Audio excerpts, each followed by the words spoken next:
GLP-1s like Zepbound and Ozempic are pretty much everywhere right now, and so are the myths around them. I've lost over 100 pounds on Zepbound, and today I'm destroying 5 myths about GLP-1s using facts, real science, and real life experience from someone who's actually gone through the journey. If you're already on a GLP-1 or thinking about getting started, or maybe you're just tired of the misinformation out there, this one's for you. This is the no BS truth you've been waiting for. All right, so let's go ahead and get the first one out of the way. It's very obvious. This is one that just you'll hear all the time, and that is that you just take the medicine and it does all the work.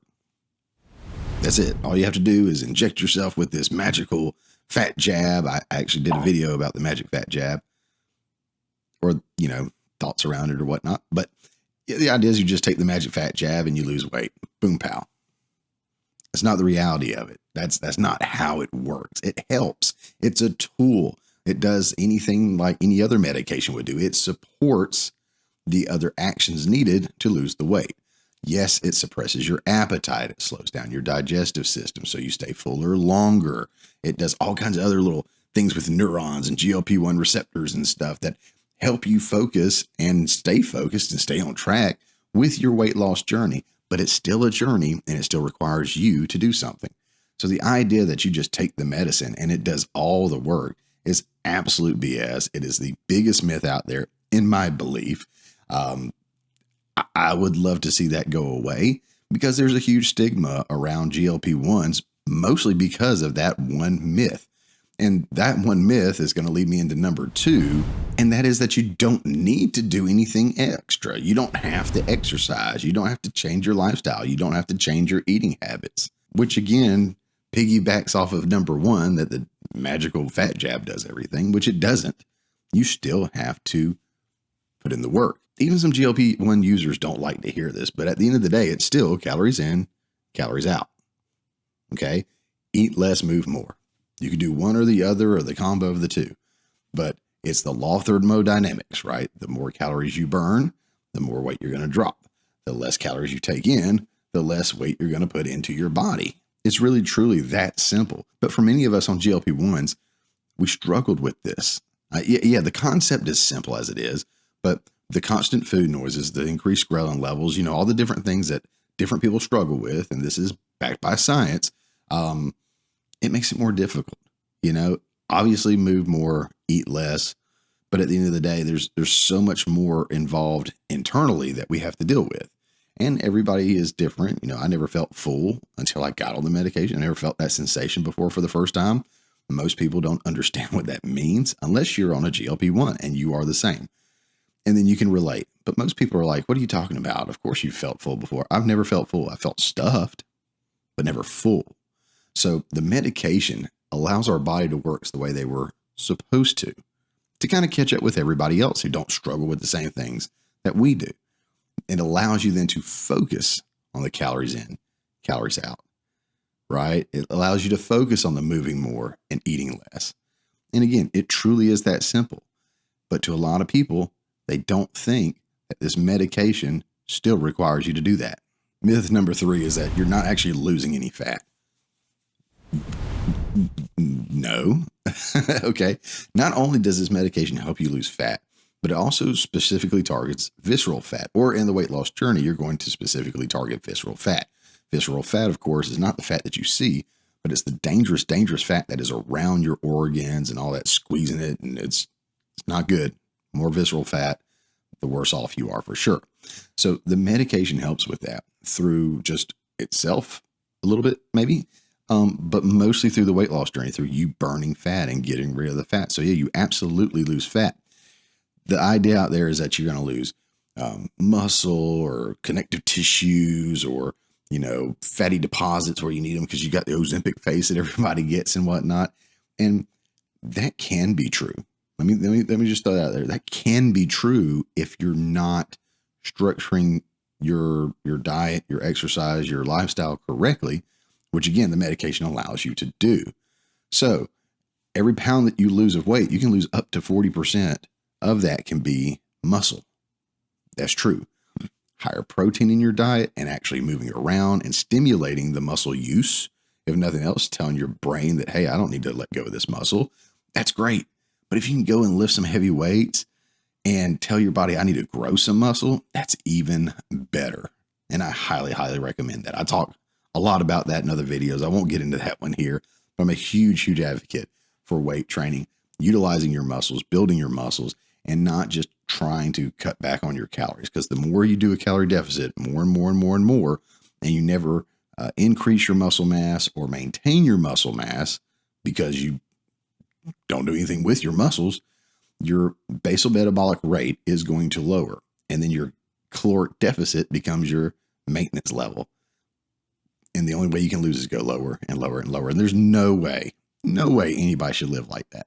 So yes, while it is possible that you can lose other stuff too, it's meant to lose the fat, but it's meant for you to do the work.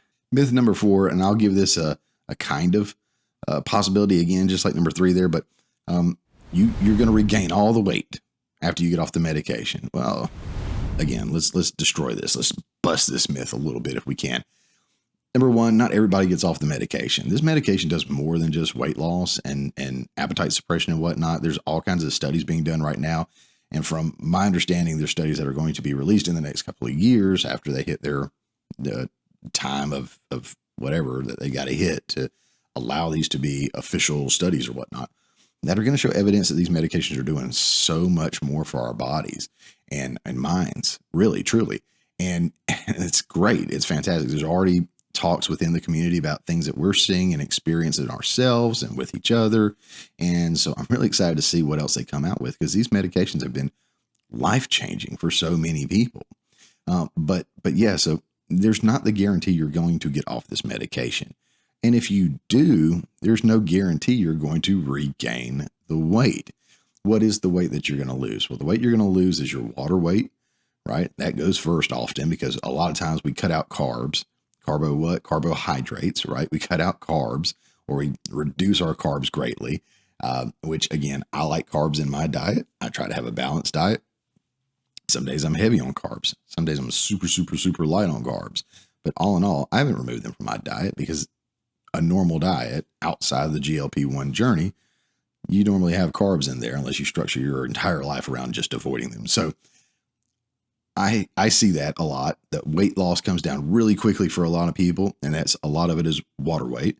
And then you've got your fat loss, of course. You've got your muscle loss that can happen.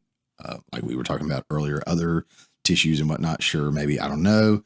But yeah, the idea of regaining it back. If you are leaning on the medication to do everything and you have not changed anything about your lifestyle, your diet, your exercise, your daily habits, you are going to regain the weight. Now, again, this is not exclusive to GLP-1s. This is anything. Like if you go on a weight loss journey and you stop, you're going to stop your success. You're going to stop the momentum. You're going to stop losing weight. A GLP-1 isn't the weight loss journey. It's a tool along the weight loss journey that you're on, or that you're going to start. Okay. Again, it is just a tool. Of course, when you get off the GLP-1s, you lose potentially what that medication was doing for you with the noise suppression or food noise suppression, right? The food noise suppression, the appetite suppression, the satiety, feeling fuller longer and everything, along with the myriad of the other things that it does for you with it. May or may not be scientifically proven yet, but yeah, when you get off the medication, you do have to rely on you more than you were able to with the medication prior. That being said, I hope you learned a thing or two, but it's not a guarantee you're not going to, maintain a well-balanced diet and a great lifestyle and continue to lose weight, or maintain the weight that you got to, that you were shooting for, right? This isn't Rogaine. That one hit a little close to home. Aww. And myth number 5, this one actually has to do with the GLP-1 users. And that is that if you're on a GLP-1, you are lazy or taking the easy way out, right? Again, this is the misconception that you take the shot and you lose the weight. You don't have to go to the gym. You don't have to change your diet. You don't have to change your lifestyle. You're just going to lose weight, get skinny, and everybody's going to be like, oh, look at him. He looks great. Oh, look at her. She looks fantastic. It's not that way. It's not. GLP-1 users are often people that have tried every diet out there, fad diets, balanced diets, whatever, worked with coaches, worked with personal trainers, nutritionists, adopted and educated themselves online with all these different types of diets and lifestyle changes they can make. And they've researched every option they had available and came across GLP-1s, or their doctors did and suggested it. And they got on GLP-1s to help them on their weight loss journey. That to me doesn't sound like laziness. That sounds like trying everything that they can try to lose weight, to hit the goals they want to hit, to change their life for the better. And you can argue all day long with people that just refuse to get educated on this. Now, I don't agree with Oprah saying that we're born obese and we have this obese gene or whatever, but our genetics are different. When you look at some people that are bodybuilders, genetics comes into play a lot there. Yes, some people can go to the gym nonstop and just, look bigger, but not as big as a bodybuilder. And some of those guys didn't have to go to the gym quite as much and they look bigger than others, right? There's a lot of genetics that comes into play there. And if it works that way for the bodybuilders, then it can also work that way for overweight, obese, morbidly obese, whatever people, right? Our genetic makeup code is so crazy and funky and all over the place, and different things can impact it. So to say that like you're not predetermined genetically to be overweight, that would be a lie. Now, I'm not going to say it's an obese gene or something like that, like Oprah was saying. I can't remember what she said exactly, but I wasn't 100% on board with it. But the thing is, you can do something about it.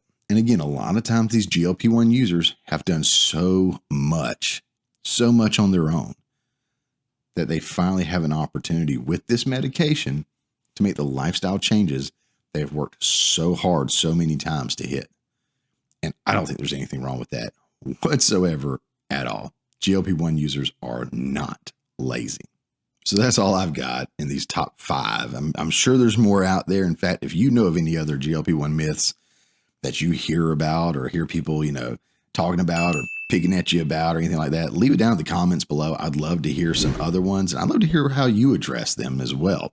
I spoke to one of these, the magic fat jab. I was talking about it earlier. I spoke about it in this video here. If you hadn't seen that yet, I'd go ahead and check that out. Give you my little 2 cents on that one. And guys, appreciate you watching. As always, go out there and conquer the scale. Never let the scale conquer you. We'll see you on the next one.